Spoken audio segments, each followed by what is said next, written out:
Assalamualaikum warahmatullahi wabarakatuh. Selamat pagi anak-anak.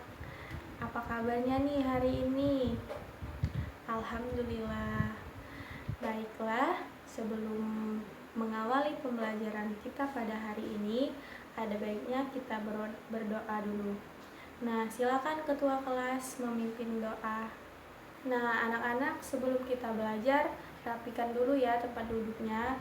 Jika ada sampah di sekitar kursi dan bangku kalian, tolong diambil dulu agar kelas kita jadi bersih dan nyaman dalam belajar.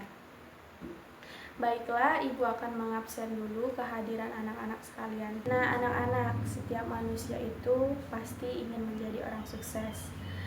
Juga setiap orang itu mempunyai cita-cita.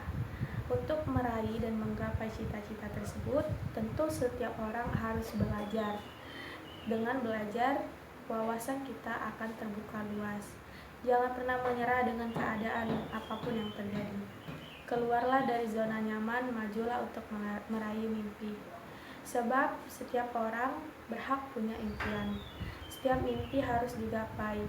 Perlu proses dan perjuangan untuk mendapatkan kesuksesan itu.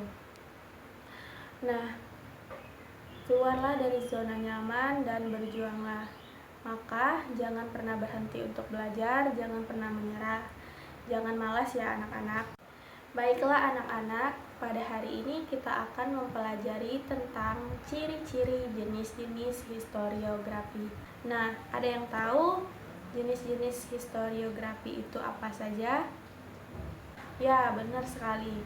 Jenis-jenis historiografi itu ada 3. Yang pertama itu historiografi tradisional, yang kedua historiografi kolonial, dan yang ketiga historiografi modern.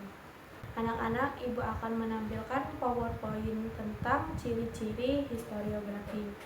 Tolong diperhatikan ya dengan baik. Baiklah anak-anak, Ibu akan menjelaskan mengenai ciri-ciri historiografi tradisional. Yang pertama itu bisa dilihat di PPT. Yang pertama itu religiosentris, yang berarti segala sesuatu yang dipusatkan kepada raja atau keluarganya, yang biasanya disebut istana sentris atau dinasti sentris. Nah, yang kemudian ciri ketiga adalah religio magis, yang berarti semua hal dihubungkan dengan kepercayaan gaib. Nah, yang keempat itu tidak begitu membedakan hal-hal yang hayal dan hal-hal yang nyata. Dan yang kelima adalah raja atau pemimpin dianggap mempunyai kekuatan gaib dan karisma yang bertuah atau sakti. Nah, yang selanjutnya adalah ciri-ciri historiografi kolonial. Yang pertama itu bersifat Eropa sentris dan fokusnya ke Belanda sentris. Yang kedua, sifat lain tulisannya yaitu diskriminatif. Yang ketiga, bentuk tulisannya berupa laporan-laporan dan isinya berupa sejarah politik dan tokoh-tokoh besar. Nah, yang selanjutnya adalah historiografi modern atau nasional. Jadi, historiografi modern ini memiliki ciri-ciri. Yang pertama, sudut pandang Indonesia sentris.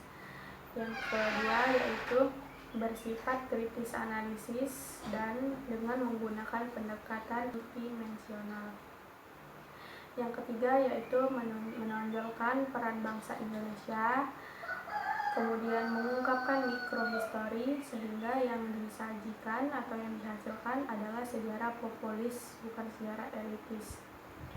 Dan yang terakhir adalah mengungkapkan dinamika masyarakat dari setiap aspek kehidupan. Nah, mungkin itulah ciri-ciri jenis-jenis historiografi. Mungkin itu saja penjelasan Ibu mengenai ciri-ciri historiografi. Nah, jika anak-anak masih ada yang belum paham atau belum jelas, bisa ditanyakan ya. Nah, sekarang Ibu akan membagi kelompok untuk berdiskusi mengenai ciri-ciri historiografi ini. Jadi ibu akan membagi 3 kelompok ya. Setelah selesai berdiskusi, ibu akan panggil satu perwakilan untuk menjelaskan ke depan. Nah, ibu rasa anak-anak sudah memahami materi yang kita pelajari hari ini tentang ciri-ciri historiografi. Baiklah anak-anak, ibu rasa kita cukupkan dulu materi kita pada hari ini. Mari sama-sama kita mengucapkan lafaz hamdalah. Alhamdulillahirrabbilalamin. Semoga materi yang kita pelajari hari ini berguna dan bermanfaat bagi kita semua. Dan juga jangan pernah menyerah ya anak-anak, harus rajin belajar, harus semangat belajar. Insya Allah kita jumpa minggu depan lagi ya anak-anak. Baiklah, ibu akhiri. Wabillahi taufiq wal hidayah. Wassalamualaikum warahmatullahi wabarakatuh.